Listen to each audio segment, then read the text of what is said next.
Hello students. आज मैं आपको सिखाऊंगा कि रेसी चार्ट कैसे बनाया जाता है। पहले तो हम रेसी का मतलब लिखते हैं। जैसे आर का मतलब होता है रिस्पॉन्सिबल। आर से रिस्पॉन्सिबल हो गया, ठीक है। फिर ए से हो गया हमारा अकाउंटेबल। ये अकाउंटेबल हो गया। फिर सी से हो गया कंसल्टेड।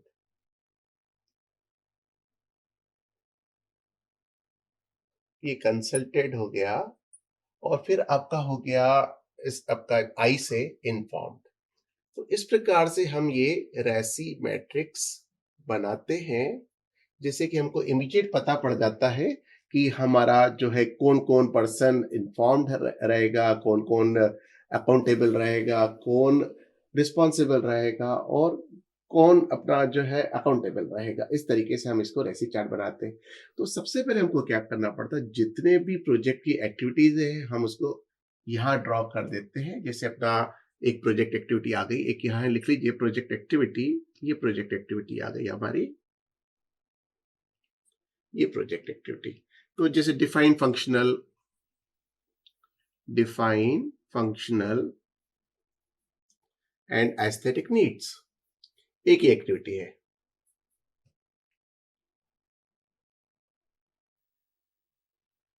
ठीक है। तो ये एक एक्टिविटी है।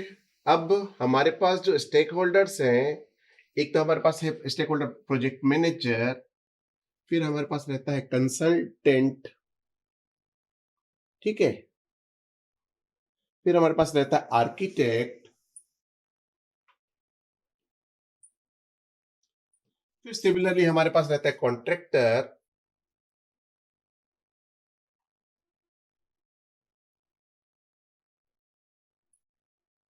फिर हमारे पास रहता है क्लाइंट, ठीक है। अब हमारे पास ये है ऑब्जेक्ट, हमारा ये है define functional and aesthetic needs. अब जिस प्रोजेक्ट मैनेजर इसको इन्फॉर्म्ड होना चाहिए, तो यहां हमने आई डाल दिया, ठीक है। कंसल्टेंट जो है वो भी इन्फॉर्म्ड रहना चाहिए, तो हमने इस पे आई डाल दिया। आर्किटेक्ट कंसल्ट किया जाना चाहिए उससे, तो हमने आई डाली। कॉन्ट्रैक्टर इन्फॉर्म्ड होना चाहिए, तो लेकिन रिस्पॉन्सिबल कौन रहेगा इसके लिए? क्लाइंट, क्योंकि क्लाइंट ही हमको बताएगा कि उसको क्या चाहिए और किस प्रकार का चाहिए, ठीक है ना। अब इसी तरीके से हमारे असेस रिस्क। अब दूसरी एक्टिविटी है असेस रिस्क, राइट। अब असेस रिस्क में देखिए क्या क्या हो सकता है। अब इसमें प्रोजेक्ट मैनेजर अकाउंटेबल रहता है, क्योंकि रिस्क जो भी असेस करना है उसको प्रोजेक्ट मैनेजर नहीं करना है। और इसके लिए कंसल्टेंट रिस्पॉन्सिबल रहता है, क्योंकि कंसल्टेंट अगर सही तरीके से डिजाइन हमको बना के देगा तो हमारी रिस्क कम हो जाएगी। और कंसल्टेंट का डिजाइन अगर हमारे पास गलत होगा तो इसकी टोटल रिस्पॉन्सिबिलिटी हमारे कंसल्टेंट के पास जाती है। फिर आर्किटेक्ट जो है इन्फॉर्म रहना चाहिए, कि आर्किटेक्ट को पता रहना चाहिए क्या क्या रिस्क आ रही है। कॉन्ट्रैक्टर से जरूर कंसल्ट किया चाहिए और क्लाइंट को इन्फॉर्म करना चाहिए कि क्या क्या इसमें रिस्क आ सकती है। इसी तरीके से अगर हम बोले कि डिफाइन परफॉर्मेंस रिक्वायरमेंट, अब आता है एक एक्टिविटी आ गई जैसे define performance and define requirement, ठीक है ना। डिफाइन परफॉर्मेंस रिक्वायरमेंट, ये आ गया। अब इसके लिए हमको क्या करना चाहिए? अभी आपको जो प्रोजेक्ट मैनेजर अकाउंटेबल है इसके लिए, परफॉर्मेंस रिक्वायरमेंट प्रोजेक्ट मैनेजर को ही अपना वो करना है। फिर जो कंसल्टेंट है वो रिस्पॉन्सिबल है, ठीक है। रिस्पॉन्सिबल क्योंकि परफॉर्मेंस रिक्वायरमेंट कौन बताएगा? कंसल्ट जो जो हमने कंसल्टेंट अपॉइंट करके रखा है वही तो बताएगा कि परफॉर्मेंस क्राइटेरिया की परफॉर्मेंस इंडिकेटर्स क्या क्या रहेंगे, ठीक है ना। आर्किटेक्ट इसमें इन्फॉर्म्ड रहेगा, क्योंकि आर्किटेक्ट अकॉर्डिंगली फिर वैसा प्लान करेगा। कॉन्ट्रैक्टर को भी इन्फॉर्म करना पड़ेगा कि हमारे परफॉर्मेंस मैट्रिक्स ये है इस प्रकार से। और क्लाइंट से कंसल्ट किया जाएगा, कि परफॉर्मेंस क्लाइंट कैसा चाहता है उसी पे डिपेंड करेगा ना। तो क्लाइंट से कंसल्ट किया जाएगा। फिर आप बताइए, फिर क्रिएट डिजाइन, एक एक्टिविटी आ गई क्रिएट डिजाइन। ये क्रिएट डिजाइन आ गई। अब क्रिएट डिजाइन में अकाउंटेबल अगेन प्रोजेक्ट मैनेजर रहेगा हमारा, तो अकाउंटेबल प्रोजेक्ट मैनेजर हो गया। फिर कंसल्टेंट से कंसल्ट किया जाएगा कि भाई डिजाइन को कैसे क्रिएट करना है। फिर आर्किटेक्ट इज रिस्पॉन्सिबल, अब यहाँ पर जो आर्किटेक्ट की रिस्पॉन्सिबिलिटी है कि वो डिजाइन किस प्रकार से क्रिएट करके दे रहा है। फिर जो डिजाइन आएगी कॉन्ट्रैक्टर को इन्फॉर्म किया जाएगा, ठीक है ना। फिर कॉन्ट्रैक्टर को इन्फॉर्म किया जाएगा, फिर क्लाइंट से कंसल्ट किया जाएगा कि उसको कैसा चाहिए, ठीक है। अब ये आ गया आपका क्रिएट डिजाइन। अब आ गया एग्जीक्यूट कंस्ट्रक्शन। अब एग्जीक्यूट कंस्ट्रक्शन में हम देखते हैं कि कैसा रेसी चार्ट बोलता है, एग्जीक्यूट कंस्ट्रक्शन। अब कंस्ट्रक्शन स्टार्ट करना है, हम ये यहां पर बात कर रहे हैं कंस्ट्रक्शन प्रोजेक्ट की, है ना। तो कंस्ट्रक्शन एग्जीक्यूट कंस्ट्रक्शन के लिए हमारा जो प्रोजेक्ट मैनेजर है वो अकाउंटेबल है, क्योंकि लोग उसी से ही पूछेंगे भाई कि क्या हुआ, कैसे हुआ, क्या नहीं हुआ, ठीक है ना। और कंसल्टेंट से कंसल्ट किया जाएगा, राइट।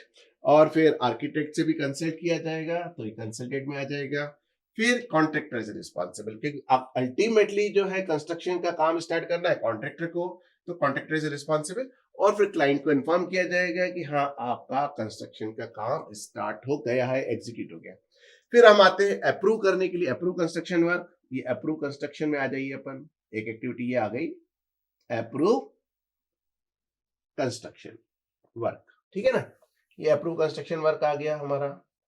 अब कंस्ट्रक्शन वर्क को अप्रूव कौन करेगा, तो प्रोजेक्ट मैनेजर तो इन्फॉर्म्ड रहेगा कि हाँ ये अपना जो है अप्रूव हो चुका है। कंसल्टेंट भी जो है इन्फॉर्म्ड रहेगा कि ये आपका जो कंस्ट्रक्शन वर्क हो गया। अब आर्किटेक्ट से कंसल्ट किया जाएगा कि कंस्ट्रक्शन वर्क को अप्रूव करने के लिए, और कॉन्ट्रैक्टर से भी कंसल्ट किया जाएगा कि अप्रूव करने के लिए। लेकिन client is responsible, ultimately client ही हमको अप्रूव करके देगा कि हमारा कंस्ट्रक्शन सही हुआ कि नहीं हुआ, क्योंकि उसने जो भी स्पेसिफिकेशंस वगैरह ड्रॉप हमको हमारे सामने रखे थे, या फिर जहां पर ये था कि रिस्पॉन्सिबल था define functional and aesthetic needs के लिए, तो यहाँ पर जो जहां से शुरू वहीं पर कहानी खत्म हो गई, ये मान। तो क्लाइंट से स्टार्ट हुई और क्लाइंट पे कहानी खत्म हो गई। क्लाइंट ने हमको पता है क्या करना है प्रोजेक्ट में, और फिर वो अप्रूव करेगा कि वैसा हुआ या नहीं हुआ। तो स्टूडेंट्स आप लोगों ने देखा, इसी प्रकार से हम किसी भी प्रोजेक्ट की एक्टिविटीज को हम डिफाइन कर सकते हैं, और हम अपने स्टेक होल्डर्स को अपना डिफाइन कर सकते हैं। अकॉर्डिंगली हम अपना रेसी चार्ट बना के फिर ये रेसी चार्ट को हम रेडी रेफरेंस में यूज कर सकते हैं। तो आशा है आप लोग इस बात को, कंसेप्ट को समझ गए होंगे, और अपने किसी भी प्रोजेक्ट में इस प्रकार से रेसी चार्ट को डेवलप करके रेडी रेकनर के तौर पर इसको यूज कर सकते हैं। हम अपने अगले लेक्चर में एक्टिविटीज क्या होती है उसके बारे में बात करेंगे। तब तक के लिए थैंक यू वेरी मच।